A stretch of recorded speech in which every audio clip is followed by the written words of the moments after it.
राहुल गांधी की रैली में शामिल नहीं होंगे नीतीश कुमार। जी हां, यह तय किया गया है जेडीयू की तरफ से। 30 जनवरी को पूर्णिया रैली से नीतीश कुमार ने दूरी बना ली है। नीतीश को राहुल गांधी की रैली के लिए न्योता मिला था। नीतीश कुमार ने अपने दूसरे कार्यक्रम का हवाला दिया है। खरगे की तरफ से राहुल गांधी की रैली का न्योता नीतीश कुमार को भी दिया गया था, लेकिन अब नीतीश कुमार ने किनारा कशी अख्तियार कर ली है राहुल गांधी की इस रैली से।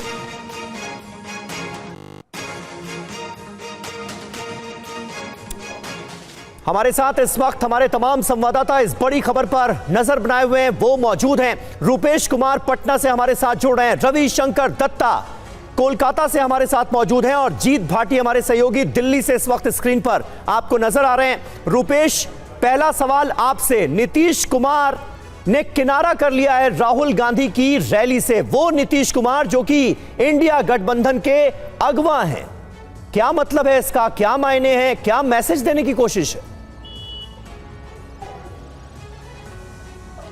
देखिए, बिहार कांग्रेस के दो सर्वोच्च नेता खड़गे का पत्र लेकर नीतीश कुमार से मिलने गए थे और कांग्रेस के सूत्र अब ये बता रहे हैं कि उसी निमंत्रण देने जाने वाले लोगों से ही नीतीश कुमार ने अपने 30 जनवरी को जो उनका कार्यक्रम है, जो शहीद दिवस के ऊपर उनका जो कार्यक्रम होता है, उसका हवाला देते हुए राहुल गांधी की रैली में जाने से इनकार कर दिया है।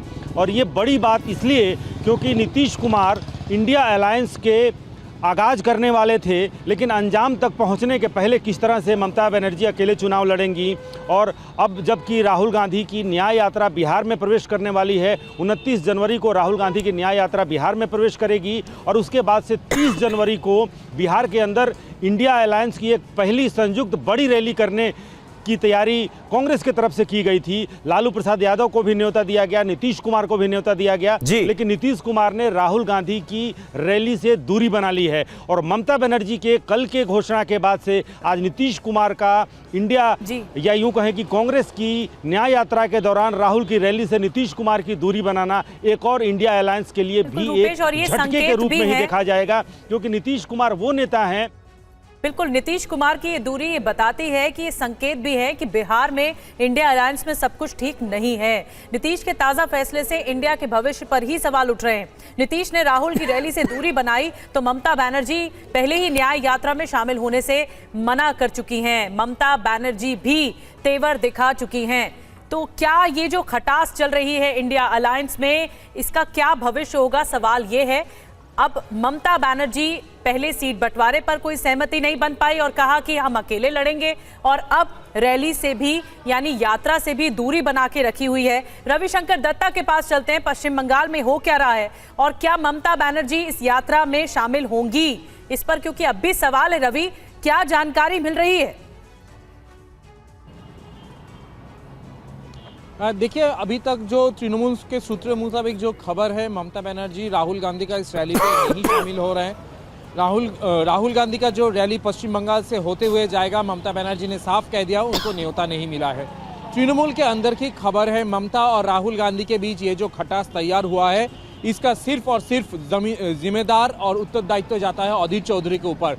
ममता बनर्जी का ये मास्टर स्ट्रोक है। ममता बनर्जी ने लगातार कांग्रेस को कहा कि अधीर चौधरी जो बयानबाजी कर रहे हैं उससे जो गठबंधन है उसको नुकसान पहुंच रहा है, लेकिन कांग्रेस ने नहीं सुना। और ममता का ये कहना है जहां आवाज़ नहीं सुनाई देता है वहां बड़े धमाके की ज़रूरत होती है। ममता बनर्जी ने कल बड़ा धमाका किया, कांग्रेस को सुनाई दिया, लेकिन शायद तृणमूल ये मान के चल रहा है, तृणमूल के अंदर के खबर है कि काफी देर हो चुका है। ममता बनर्जी एक बार अगर ऐलान कर चुके हैं कि इंपॉर्टेंट इन्फॉर्मेशन आप दे रहे हैं, इस बीच बता दें बड़ी खबर सामने आ रही है। लालू की बेटी का इशारों में नीतीश कुमार पर हमला। जो समाजवादी पुरोधा होने का दावा करते हैं, उनकी विचारधारा हवाओं की तरह बदलती है। कुछ को अपनी कमियां दिखाई नहीं देती है, ये कहना रोहिणी का। सिर्फ दूसरों पर कीचड़ उछालते हैं। तो इंडिया अलायंस में इस वक्त क्या चल रहा है ये कोई समझ नहीं पा रहा है, क्योंकि एक दूसरे को लेकर बयान दिए जा रहे हैं। और राहुल गांधी जिस भारत जोड़ो न्याय यात्रा को लेकर निकल पड़े हैं, उसमें भी शामिल होने से अलग अलग दल अब एक एक कर इनकार कर रहे हैं। इस बीच रोहिणी ने क्या कहा है ये समझना आपके लिए जरूरी है। समाजवादी पुरोधा होने का करता वही दावा है, हवाओं की तरह बदलती जिनकी विचारधारा है। खींच जताए क्या होगा जब हुआ न कोई अपना, योग्य विधि का विधान कौन टाले जब खुद की नियत में हो खोट। अक्सर कुछ लोग नहीं देख पाते हैं अपनी कमियां, लेकिन किसी दूसरे पर कीचड़ उछालने को करते हैं बदतमीजियां। ये लालू प्रसाद यादव की बेटी रोहिणी की ओर से कहा गया। और आइए अब आपको बताते हैं कि कल पटना में कर्पूरी ठाकुर की जयंती पर नीतीश कुमार ने परिवारवाद को लेकर क्या कहा था। आजकल तो बहुत लोग अपने परिवार को बढ़ाते रहता है, लेकिन आप समझ लीजिए कि जननायक कर्पूरी ठाकुर जी कभी भी अपने परिवार को नहीं बढ़ाए। और एक ही बात जान लीजिए कि जननायक कर्पूरी ठाकुर जी से ही सीख करके हमने भी अपने किसी परिवार को आज तक नहीं बढ़ाया है। यह पक्का जान लीजिए। हम और लोगों को बढ़ावा देते हैं।